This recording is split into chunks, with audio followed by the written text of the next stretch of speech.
El final de la guerra, el punto y aparte, cuando llega la recompensa del sacrificio luego de la lucha gloriosa sobre el enemigo. Pero ¿qué pasa si eres la amenaza, el objetivo a destruir por el bien de la humanidad? ¿Qué ocurre cuando tienes que vivir con la realidad de ser el vencido? ¿Cómo procesar ser el único país en donde han llovido las bombas atómicas? No hubo recompensa, siguió la invasión y venganza. Estados Unidos jamás perdonaría Pearl Harbor.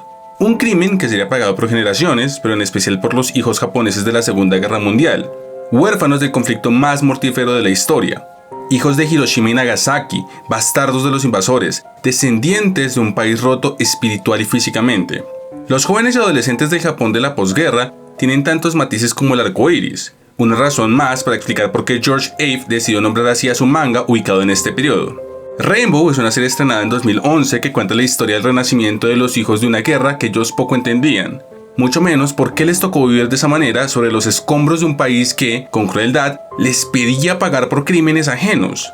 Esta es una de las cosas que hace especial a su historia, que se enfoca dentro de todas las víctimas del conflicto en los niños, niñas y adolescentes que perdieron a sus padres o que fueron abandonados teniendo que sobrevivir en condiciones precarias desde muy corta edad, sumado a la crisis y convulsión en que se había envuelto su país. Es aquí donde entra la visión especial que Rainbow le da a la historia de estos huérfanos de la guerra, pues en vez de quedarse en el nihilismo de su situación, refleja el espíritu de superación de una generación que tuvo que pagar con sangre el castigo pendiente.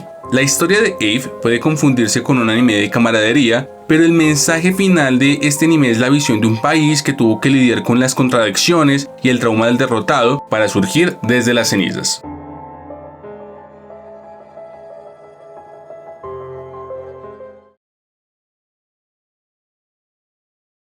Rainbow es un anime plagado de contradicciones. Por ejemplo, la paleta de colores oscura que como una lluvia se mantiene la mayoría del tiempo, con pequeños momentos en los que ilustraciones de color traen un lugar para escapar de la desesperación. También está la narración bellísima que describe con palabras preciosas el sufrimiento de sus protagonistas. Pero quizás la contradicción más interesante está en el hecho de que se trate de una serie que no se ahorra los golpes para sus personajes, que retrata el abuso al que son sometidos y que tienen que superar y que solo entrega victorias a medias, muchas de ellas agridulces para sus héroes. Y pese a todo esto sigue siendo un anime cuyo objetivo no es entregar una visión deprimente de este momento de la historia. Rainbow tiene como protagonistas a un grupo de 6 jóvenes internados en un reformatorio. En este lugar infernal encontrarán a otro recluso a quien reconocerán como su Anchan, o hermano mayor, que no solo servirá como su foco moral, sino que será la luz que los impulse a sobrevivir su tiempo recluidos y después a cumplir sus sueños, incluso bajo la condición de parias que cada uno de ellos carga. Cada uno tiene que purgar su tiempo en este lugar por crímenes que cometieron, o bien por la defensa de aquellos son más indefensos que ellos, o para buscar sustento de cualquier manera para no morir de hambre. Pero por encima de estos crímenes, los jóvenes deben purgar el delito de ser los hijos de un Japón que era cruel con sus marginados, con aquellos menos favorecidos. La serie, de hecho, comienza con un paneo histórico que da al espectador la mayoría de elementos para entender el tono del drama que está a punto de presenciar. 10 años después de que Japón perdiera la guerra, la nación seguía sumida en la pobreza y los que más afectados se veían por la guerra que los adultos libraron fueron los indefensos, los ancianos, las mujeres y los niños. Este viene a ser uno de los temas centrales de Rainbow, los crímenes no cometidos, una idea que está reforzada por el hecho de que cada capítulo sea llamado crimen, sirviendo de telón para esta historia de jóvenes cuya existencia pareciera ser el mayor delito por el que deben pagar. Un sentimiento que no está presente solo para traer el drama a sus 24 episodios, sino para reflejar la realidad de este Japón posguerra, porque la nación del sol naciente fue particularmente cruel con sus huérfanos durante las primeras décadas de reconstrucción, hecho que la historia de Ave representa con gran detalle. El historiador John W. Dower resume de manera fantástica la contradicción del país en su libro Embracing the Defeat, Japan in the Wake of the Defeat of the World War II, en el que afirma que muchas de las víctimas de la guerra se convirtieron en los nuevos marginados del país.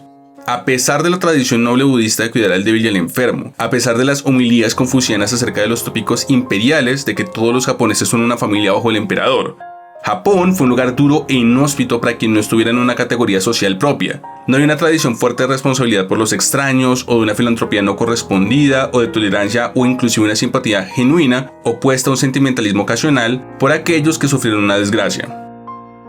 Se trata de una realidad histórica de la que Rainbow no huye. El anime, de hecho, es bastante cercano a los relatos históricos que también coinciden en la forma en la que oficiales de policía capturaban a niños vagabundos. Los acorralaban y capturaban como si fueran ganado, y se referían a ellos como si de animales se trataran. Luego entraban a centros de detención, usualmente de autoridad militar, en donde eran violados o abusados. Todo por cometer el crimen de ser criaturas institucionales sin padres. Osaragi Jiro, un autor reconocido por su humanismo en la época, alguna vez afirmó que la razón por la que los japoneses no hacían nada por sus huérfanos no era por la falta de financiación, sino por su falta de amor hacia los extraños. Así eran vistos por su país. Porque cuando nos referimos a los huérfanos de Japón, no solo hablamos de aquellos que, como Tortuga, perdieron a sus familias. Se trata de un título que pertenece a todos los hijos de la guerra en este país, que tuvieron como tutor un país conmocionado. Entender el estado mental de la nación es algo que tomaría más que este ensayo, pero basta con pensar que Japón es el único país del mundo y de la historia en el que fueron utilizadas bombas atómicas con civiles, para luego ver la llegada de tropas extranjeras que no solo recordaban a la nación de la derrota, sino que le exigieron un cambio de mentalidad. En este Japón devastado es que los 7 prisioneros de Rainbow deben soportar la vigilancia de un Javert mucho más cruel y severo que el de los miserables de Victor Hugo. Y aquí entra una de las contradicciones que hace de Rainbow una representación tan interesante, pues en vez de justificar el trato que el país, los ciudadanos o las instituciones daban a las víctimas, el Japón de la posguerra le pedía a sus hijos huérfanos, a sus bastardos de la bomba atómica, que se levantaran con mayor fuerza. Quizás no hay una metáfora más clara de esta idea que Mario. Él es una representación del espíritu japonés de los huérfanos de la Segunda Guerra Mundial, castigado por defender a una compañera, con su mano destrozada por proteger a Anshan y con una carrera como boxeador arrebatada por esta injusticia. La serie incluso le niega a Mario un final feliz con Setsuko, quien decide continuar con un matrimonio arreglado. Pero incluso bajo estas circunstancias, Mario persevera e intenta mantenerse como un ejemplo para sus demás amigos.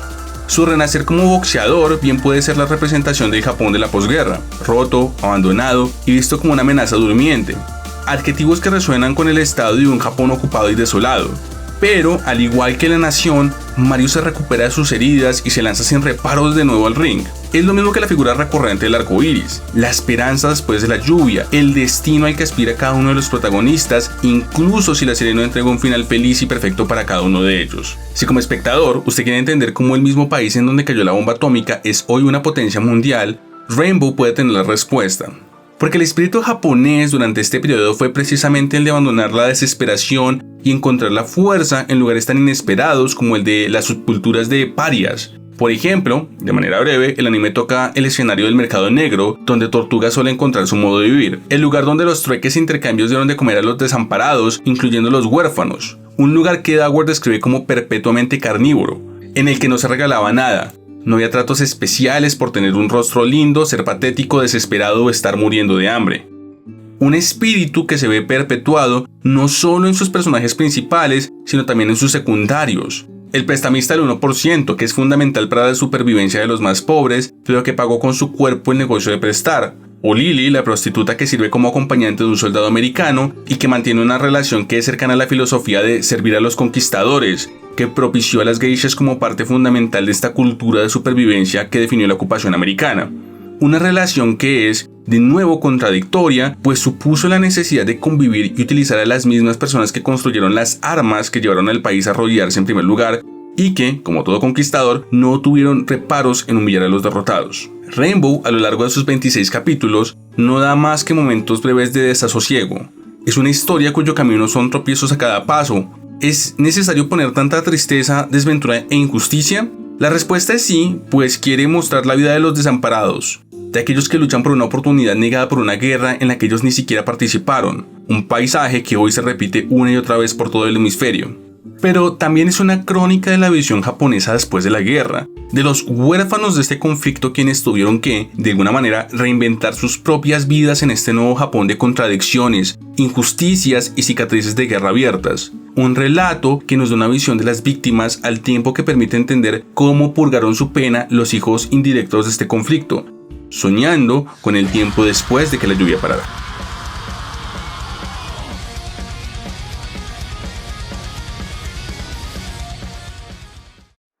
Si quieren saber más sobre el Japón de la posguerra, la lectura recomendada es Embracing the Defeat, Japan in the Wake of the Defeat of the World War II de John Dower, que mencionamos en varias ocasiones durante el ensayo. Ganador de un premio Pulitzer, cuenta con una narración detallada de la respuesta de Japón a la derrota, pero principalmente la atmósfera de este periodo.